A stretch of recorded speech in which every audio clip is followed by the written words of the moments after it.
ಅಂಚೆ ಗ್ರಾಮದಲ್ಲಿ ಮೈಸೂರು ರಾಣಿ ಎಂಬ ಎತ್ತಿನ ನಮ್ಮ ಅಂಚೆ ಗ್ರಾಮದಲ್ಲಿ ಎತ್ತಿನ ಗಾಡಿ ಓಟದ ಸ್ಪರ್ಧೆಯನ್ನು ಹಮ್ಮಿಕೊಂಡಿರ್ತಕ್ಕಂಥ ಈ ಸಂದರ್ಭದಲ್ಲಿ ವೇದಿಕೆ ಮೇಲೆ ಆಸೀನರಾಗಿರ್ತಕ್ಕಂಥ ಎಲ್ಲ ಗಣ್ಯರೇ ಹಾಗೂ ಗ್ರಾಮದ ಎಲ್ಲ ಯಜಮಾನರುಗಳು ಮುಖಂಡರುಗಳು ಎಲ್ಲರೂ ಸಹ ಹಾಜರಿದ್ದು, ಜೊತೆಗೆ ಯುವಕ ಮಿತ್ರರು ಬಹಳ ದೊಡ್ಡ ಸಂಖ್ಯೆಯಲ್ಲೇ ಬಂದಿದ್ದೀರಿ.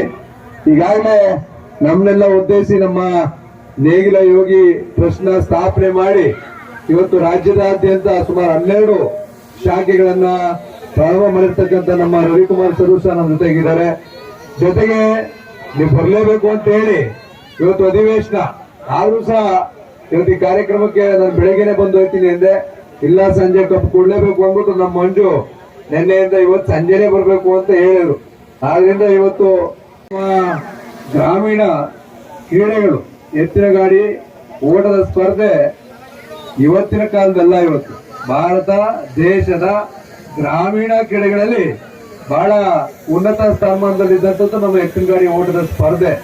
ಅದನ್ನ ಉಳಿಸ್ತಕ್ಕಂಥ ಜವಾಬ್ದಾರಿ, ಬೆಳೆಸ್ತಕ್ಕಂಥ ಜವಾಬ್ದಾರಿ ಎಲ್ಲರ ಮೇಲೂ ಸಹ ಇದೆ. ನಾನು ಬಂದಾಗ ಹೇಳ್ತಾ ಇದ್ರು, ನಮ್ ಸಿರಿ ಸಾಕಿದ್ದ ಆ ಒಂದು ಮೈಸೂರು ರಾಣಿ ಅಂತ 45 ಕಪ್ಪು ಗೆದ್ದಿತ್ತು ಅಂತ ಹೇಳ್ತಾ ಇದ್ರು. ಈಗ 45 ಕಪ್ಪನ್ನ ಗೆದ್ದಂತ ಒಂದು ಎತ್ತಿನ ಹೆಸರಿನ ಸ್ಮರಣಾರ್ಥದಲ್ಲಿ ಇವತ್ತು ಎತ್ತಿನ ಗಾಡಿ ಓಟದ ಸ್ಪರ್ಧೆಯನ್ನ ಮಾಡ್ತಾ ಇರ್ತಕ್ಕಂಥದ್ದು ಬಹುಶಃ ಒಳ್ಳೆಯ ಬೆಳವಣಿಗೆ. ಈ ರೀತಿಯಾದಂತಹ ಕಾರ್ಯಕ್ರಮಗಳು ಇನ್ನೂ ಹೆಚ್ಚಿನ ರೀತಿ ನಡೀಬೇಕು.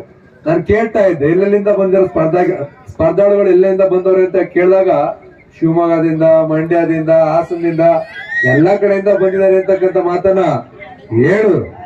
ಬಹಳ ಖುಷಿ ಆಯ್ತು. ಇವತ್ತು ರಾಜ್ಯದ ಹಲವಾರು ಕಡೆಗಳಿಂದ ನಮ್ಮ ಅಂಚೆ ಗ್ರಾಮಕ್ಕೆ ಬಂದಿರ್ತಕ್ಕಂಥದ್ದು ಬಹಳ ಒಳ್ಳೆಯ ಬೆಳವಣಿಗೆ. ಈ ರೀತಿಯಾದಂತಹ ಕ್ರೀಡೆಗಳು ಹೆಚ್ಚೆಚ್ಚು ಪ್ರೋತ್ಸಾಹ ಸಿಗಬೇಕು, ಬೆಳಿಬೇಕು, ಉತ್ತೇಜನ ಸಿಗಬೇಕು. ಜೊತೆಗೆ ಒಂದು ಅವಘಡನೂ ಸಹ ಸಂಭವಿಸ್ಬಿಟ್ಟಿದೆ. ಇವತ್ತು ನಮ್ಮ ಸಾಲಿಗ್ರಾಮದ ಒಬ್ಬ ಯುವಕ ಮಿತ್ರ ಇವತ್ತು ಇಲ್ಲಿ ಬಂದು ಈ ಎತ್ತಿನ ಗಾಡಿ ಓಟದ ಸ್ಪರ್ಧೆಯಲ್ಲಿ ಪಾಲ್ಗೊಂಡು ಎಲ್ಲ ಒಂದ್ ಕಡೆ ಬಿದ್ದ್ಬಿಟ್ಟು ಸ್ವಲ್ಪ ಏಟಾಗಿದೆ ಅಂತಕ್ಕಂಥ ವಿಚಾರನೂ ಸಹ ಹೇಳಿದ್ರು. ನಾನು ಹೇಳ್ತಕ್ಕಂಥದ್ದು ಇಷ್ಟೇ, ಬಹುಶಃ ಇವತ್ತು ಆ ಯುವಕನಿಗೆ ಏನಾಗಿದೆ ಅಂತಕ್ಕಂಥದ್ದನ್ನ ವಿಚಾರಿಸ್ತಾ ಇದ್ದೀನಿ. ಈಗ ಇನ್ನು ಸ್ಕ್ಯಾನಿಂಗ್ ಮಾಡಿದರೆ ಇನ್ನೂ ಹೆಚ್ಚು ಕಡಿಮೆ ಆಗಿಲ್ಲ ಅಂತಕ್ಕಂಥ ವಿಚಾರವನ್ನ ತಿಳಿಸಿದ್ರು. ಈಗ ಕಾಲಿನ ಎಕ್ಸ್ರೇ ಮಾಡ್ತಾ ಇದೀವಿ ಅಂತ ಹೇಳಿದ್ರು. ನಾವೆಲ್ಲರೂ ಸಹ ಆ ದೇವರಲ್ಲಿ ಪ್ರಾರ್ಥನೆ ಮಾಡೋಣ, ಆ ಯುವಕನಿಗೆ ಏನು ಆಗದೆ ಇರ್ಲಿ, ಆ ದೇವರು ಇನ್ನೂ ಅವ್ನಿಗೆ ಹೆಚ್ಚಿನ ಶಕ್ತಿ ಕೊಟ್ಟು ಇನ್ನೂ ಇಂಥ 100 ಸ್ಪರ್ಧೆಗಳಲ್ಲಿ ಭಾಗವಹಿಸ್ತಕ್ಕಂಥ ಅವಕಾಶವನ್ನು ಅವನಿಗೆ ಕೊಡ್ಲಿ ಅಂತಕ್ಕಂಥ ಒಂದು ಪ್ರಾರ್ಥನೆಯನ್ನ ಮಾಡೋಣ ಅಂತ ಹೇಳ್ತಾ, ವೇದಿಕೆ ಮೇಲೆ ಹೇಳ್ತಾ ಇದ್ರು ಯಾರಾದ್ರೂ ಸಹಾಯ ಮಾಡಿ ಅಂತ. ನಾನು ಸಹ ಅವನಿಗೊಂದು 25,000 ನಾನು ಕೊಡ್ತೀನಿ, ತಗೊಂಡೋಗಿ ತಲುಪಿಸ್ತಕ್ಕಂಥ ಕೆಲಸವನ್ನ ಮಾಡಿ ಅಂತಕ್ಕಂಥದ್ದನ್ನ ಈ ಸಂದರ್ಭದಲ್ಲಿ ಹೇಳ್ತಾ, ಅಂಚೆ ಗ್ರಾಮ ಇವತ್ತಿಂದಲ್ಲ ಬಹಳ ದಿವಸದಿಂದಲೂ ಸಹ ಎಲ್ಲಾ ರೀತಿಯಲ್ಲೂ ಸಹ ಒಂದು ಸಹಕಾರವನ್ನ ಗ್ರಾಮಸ್ಥರು, ಯಜಮಾನರುಗಳು, ಮುಖಂಡರುಗಳು ಎಲ್ಲರೂ ಕೊಟ್ಟಿದ್ದಾರೆ. ನಾವು ಅವ್ರಿಗೆ ಯಾವುದೇ ಸಂದರ್ಭದಲ್ಲೂ ಸಹ ಆಭಾರಿಯಾಗಿರ್ತೀವಿ ಅಂತಕ್ಕಂಥ ಮಾತನ್ನ ಈ ಸಂದರ್ಭದಲ್ಲಿ ಹೇಳ್ತಾ, ರವಿಕುಮಾರ್ ಸರ್ ಹೇಳ್ತಾ ಇದ್ರು ಇವತ್ತು ಬಹಳ ಭವಿಷ್ಯ ಇದೆ, ಏನಿದೆ ಅಂತ. ಬಹುಶಃ ಇವತ್ತು ನಮ್ಗೆ ಆಶೀರ್ವಾದವನ್ನ ಮಾಡಿರ್ತಕ್ಕಂಥವ್ರು ಜನ, ಮುಂದೆನೂ ಸಹ ಆಶೀರ್ವಾದ ಮಾಡ್ಬೇಕಾಗಿರ್ತಕ್ಕಂಥವ್ರೆ ನಮ್ಮ ಜನ. ಇವತ್ತು ಬಹುಶಃ ಇವತ್ತು ಎಲ್ಲರ ಆಶೀರ್ವಾದ ಇದ್ರೆ ಮಾತ್ರ ನಾವು ಮುಂದೆ ಹೋಗ್ಲಿಕ್ಕೆ ಸಾಧ್ಯ. ಇವತ್ತು ಯಾವುದೇ ಸಂದರ್ಭದಲ್ಲೂ ಸಹ ನಮ್ ಜನ ನಮ್ ಜೊತೆಗೆ ಇದ್ದಾರೆ, ನಾವು ಸಹ ಅವ್ರ ಜೊತೆಗೆ ಇರ್ತೀವಿ ಅಂತಕ್ಕಂಥ ಮಾತನ್ನ ಹೇಳ್ತಾ, ನಾನು ಮರ್ತಿಲ್ಲ, ನಿಮ್ ಸಂಸ್ಥೆಗೆ ಬಂದಿದ್ದು ಇನ್ನೂ ಸಹ ನನಗೆ ಜ್ಞಾಪಕ ಇದೆ. ನಾನು ಅವತ್ತೇ ಹೇಳಿದ್ದೆ, ಇದು ಸಹಕಾರಲ್ಲ ನನ್ನ ಸೇವೆ ಅಂತ ಹೇಳಿದ್ದೆ. ಅದನ್ನ ಇಂದಿಗೂ ಸಹ ನಾನು ಮರ್ತಿಲ್ಲ.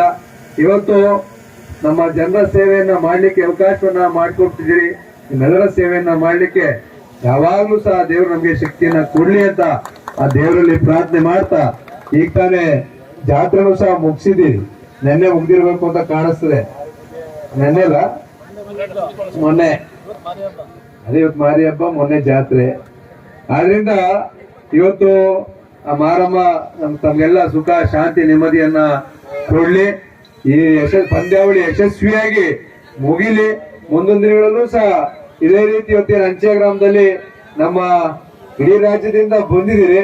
ಇದು ನಮ್ಮ ದೇಶೀಯ ಮಟ್ಟದಲ್ಲೂ ಸಹ ನಡೀಲಿ ಅಂತಕ್ಕಂಥ ಆಶಯವನ್ನ ವ್ಯಕ್ತಪಡಿಸ್ತಾ, ಈ ಒಂದು ಪಂದ್ಯಾವಳಿಗಳಿಗೆ ಸಂಪೂರ್ಣವಾದಂತ ಸಹಕಾರವನ್ನು ಸಹ ಕೊಡ್ತೀವಿ ಅಂತಕ್ಕಂಥ ಮಾತನ್ನ ಹೇಳ್ತಾ, ನನ್ನ ಕರೆಸಿ 2 ಮಾತನ್ನ ಮಾತಾಡ್ಲಿಕ್ಕೆ ಅವಕಾಶವನ್ನು ಮಾಡಿಕೊಟ್ಟಂತ ತಮ್ಗೆಲ್ಲರಿಗೂ ತುಂಬ ಹೃದಯದ ಮಾತನ್ನು ಮುಗಿಸ್ತೀನಿ. ನಮಸ್ಕಾರ.